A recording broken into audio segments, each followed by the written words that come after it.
Bismillahirrahmanirrahim. Assalamu alaikum students.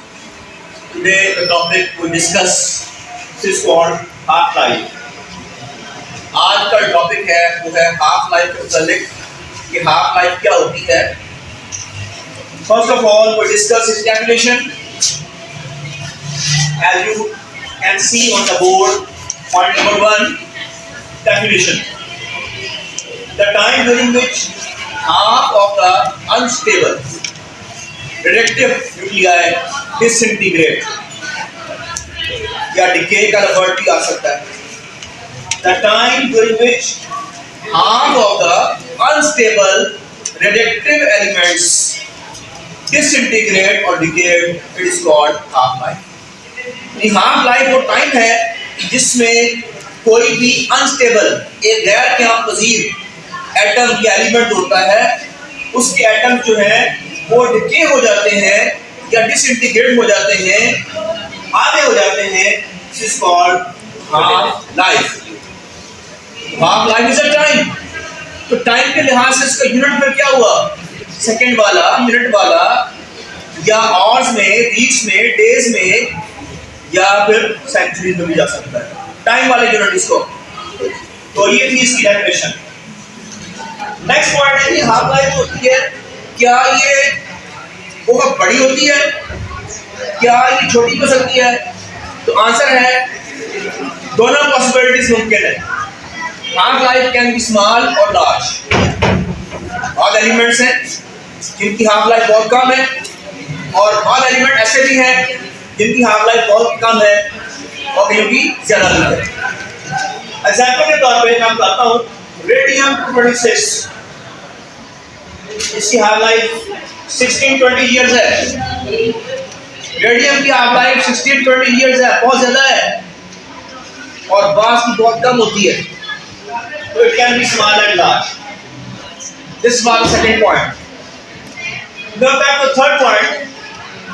You can see on the board, I made a graph between the number of atoms, total number of atoms and half life. You can see the graph is parabolic in shape and it is decreasing in shape. आप देख सकते हैं कि जैसे जैसे half life बढ़ रही है, ये पहली हाफ लाइफ है. पहली हाफ लाइफ ये मैंने ग्राफ बनाया है रेडियम के लिए. तो 1620 साल उसकी हाफ लाइफ है. नंबर ऑफ एलिमेंट्स हाफ हो गए, एटम्स हाफ हो गए, 1/2 एम हो गए, एन थे ना, 1/2 एम हो गए. अब सेकंड हाफ लाइफ इसका डबल 3240, इसका भी हाफ हो गए. थर्ड हाफ लाइफ इसका भी डबल, यानी 1620 में ऐड होना है, तो 1/8 एन रहेगा. इसका डबल ही होना, ये ऐड की हाफ लाइफ है, ये इसमें ऐड हो गई. तो फर्स्ट हाफ लाइफ में कम हुए, सेकंड में और कम हुए, थर्ड में और कम हो गए. यानी ग्राफ क्या शो करता है कि as the time progresses the number of atoms जो है दे आर डिक्रीजिंग, ये कम हो रहे हैं. Original number of atoms are decreasing, और देखिए ग्राफ जो है इस लाइन को टच नहीं कर रहा, मतलब कभी भी एटम्स मतलब नहीं होंगे, ये प्रोसेस चलता ही रहेगा. ठीक है जी. तो ये थी graphical illustration with example of radium 226. Now come to the point number 4. आप एक फार्मूला बताते हैं रिमेनिंग एटम्स निकालने का, कि हम किस तरह से रिमेनिंग एटम निकाल सकते हैं. देखिए जी, मैं सपोज कर लेता हूं कि मेरे पास एटम्स है n naught. Let number of atoms are n not.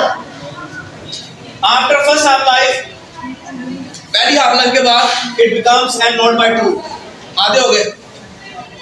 Second half life के बाद उसके भी हाफ होने, हाफ का भी हाफ, तो मैंने और लगा दिया था. And this can be written as 1/2 n naught. इसको ऐसे लिख सकते हैं. अब मजीद मैंने यहाँ नहीं शो किया. थर्ड में फिर एक 2 और आएगा, 1/2 बन जाएगा. मैं डायरेक्ट चला गया हूँ after t half life. t means 30, 40, 60, 1/2 n not. ये है रिमेनिंग एटम्स. यानी कि आप अगर रिमेनिंग एटम निकालने हो तो आप क्वेश्चन कर ले, बताओ भाई पांचवी हाफ लाइफ के बाद रिमेनिंग एटम कितने होंगे. You put the T is equal to 5 and solve this as a numerical.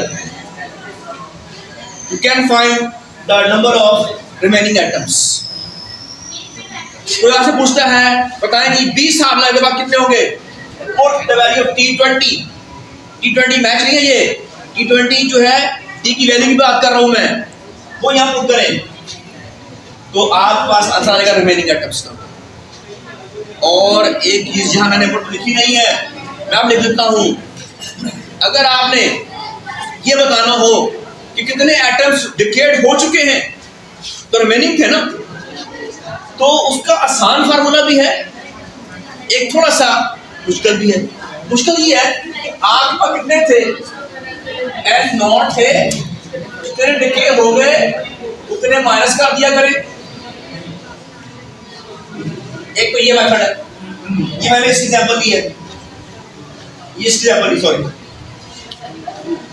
दूसरा हाल ये है, फर्ज कर लें मसलन मैं कहता हूं ये रिमेनिंग कितने हैं जी, n0/2, तो n0/2 है, क्या चले यहाँ आ रहे हैं, इससे खोलें, इसे ओपन करें तो क्या बनता बेटा 1/4 n0, ये बनेगा ना, और 2 का स्क्वायर क्या होता है 4, ये रिमेनिंग है। डिकेड निकालने हो तो वेरी सिंपल, n0 1/4 था, ये तो रिमेनिंग है, यहाँ इससे एक नंबर कम लगा दें, ये है डिकेड। और अगर आपके पास रिमेनिंग ये हो, ये रिमेनिंग हो तो इससे एक नंबर कम लगा दें, डिकेड। अगर आपके पास रिमेनिंग हो इससे एक नंबर कम सा लगा दें, डिकेड। तो रिमेनिंग भी आ गए और डिकेड भी आ गए, और इन दोनों को ऐड करोगे ना तो आंसर आएगा n0, क्योंकि टोटल नंबर जितने थे वो पूरे होंगे।